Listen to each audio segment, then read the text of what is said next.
بسم الله الرحمن الرحيم. إني أحمد الله الذي افترض الجهاد على المسلمين، وأصلي وأسلم على رسوله الكريم الذي قال: الجهاد ماضٍ إلى يوم القيامة، وعلى سائر الصحابة والتابعين رضوان الله تعالى عليهم أجمعين. فأعوذ بالله من الشيطان الرجيم. بسم الله الرحمن الرحيم. سبحان الذي أسرى بعبده ليلا من المسجد الحرام إلى المسجد الأقصى الذي باركنا حوله لنريه من آياتنا إنه هو السميع البصير. صدق الله العظيم. رئيس الحفل الكريم وزملاء الأعزة والعلماء الأجلاء، إذا ذكرنا الإسراء والمعراج ذكرنا أرض الإسراء والمعراج، وذكرنا منتهى الإسراء ومبتدأ المعراج، وذكرنا المسجد الأقصى الذي بارك الله حوله، ربطه القرآن بالمسجد الحرام. وليس هذا الربط عبثا، إنه حكمة إلهية تذكر المسلمين في كل زمان ومكان ارتباط المسجد الحرام بالمسجد الأقصى. فمن فرط في المسجد الأقصى أوشك أن يفرط في المسجد الحرام، وأوشك أن يفرط في مسجد صاحب الإسراء والمعراج صلى الله عليه وسلم.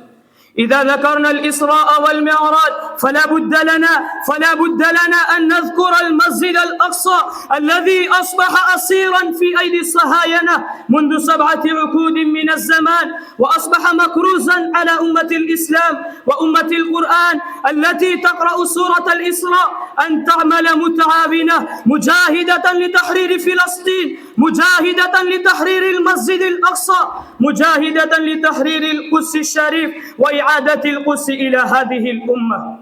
يا أبناء الأمة الإسلامية، القدس هي القبلة الأولى. صلى المسلمون بعد أن فرزت الصلوات الخمس ليلة الإسراء والمعراج قبل الهجرة ب3 سنوات. القدس هي أرض الإسراء والمعراج. كاد أن يكون سفر المعراج من مكة المكرمة مباشرا إلى السماوات العلى، ولكن الإسراء كان مقصودا إلى هذه الأرض الطيبة. أراد الله أن يمر رسوله على القدس ويصلي إماما بالأنبياء، وكانت هذه الإمامة إعلانا بالتغيير الجديد في القيادة الدينية العالمية.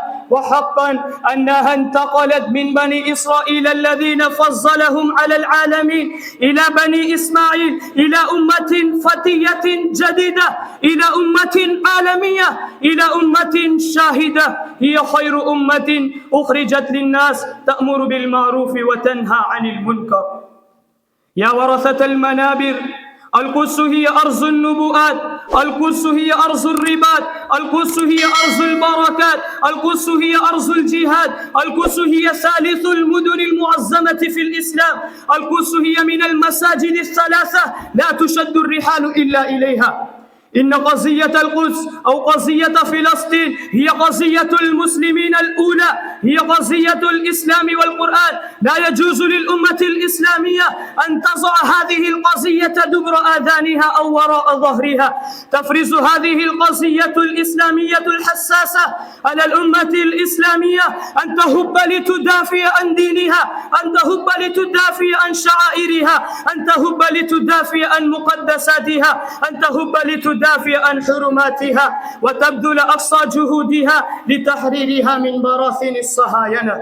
ولا تمكن مقاومة هؤلاء الصهاينة إلا بالقوة الإيمانية والقوة الجهادية والانتفاضة التي لفتت أنظار العالم شرقا وغربا، شمالا وجنوبا. يجب أن تكون هذه الجهود الطيبة أقوى مما كانت.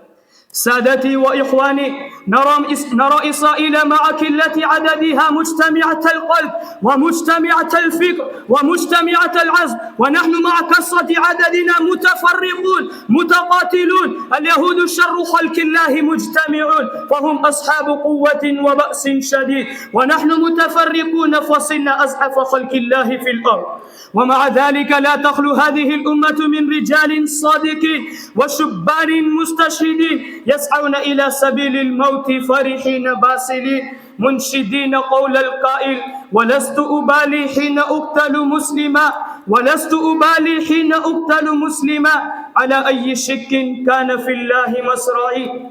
هذا هو سبيل استرداد الحقوق، هذا هو سبيل تحرير فلسطين. وأما المسلمون الذين يعايشون بعيدا عن العالم العربي جسما لا روحا، قالبا لا قلبا، يجب عليهم أن يستنكروا الاستكبار الإسرائيلي والعدوان الإسرائيلي والغرور الإسرائيلي، ويقاطعوا بضائع إسرائيل، ويقاطعوا العلاقات معها سياسيا واقتصاديا ثقافيا واجتماعيا، حتى يحق الله الحق بكلماته ويبطل الباطل ولو كره أعداء الله. أخيرا أنا أقول ما قال الشيخ المجاهد الكبير الشهيد العلامة إسماعيل هنية: لن نعترف بإسرائيل. والسلام عليكم ورحمة الله وبركاته.